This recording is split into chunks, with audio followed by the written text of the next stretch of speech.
Hi everyone, in this video I'm going to show you how to sign in to Google account on laptop.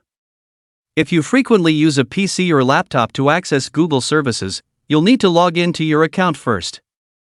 So, if you're already logged into your Google account on your laptop, you can use various Google services like Gmail, Google Drive, Google Spreadsheets, and more. Here are some simple steps to sign in to Google account on laptop. Firstly, open a browser on your computer. Here, I'm using Google Chrome.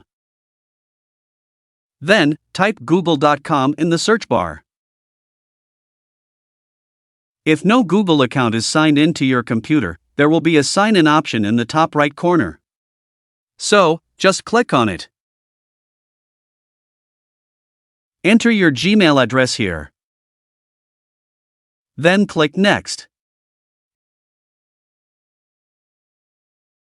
Enter your Google account password.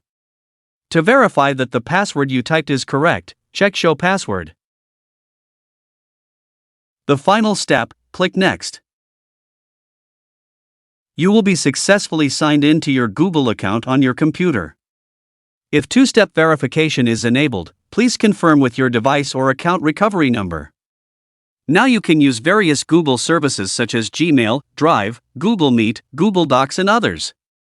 That's the tutorial on how to sign in to Google account on laptop or PC.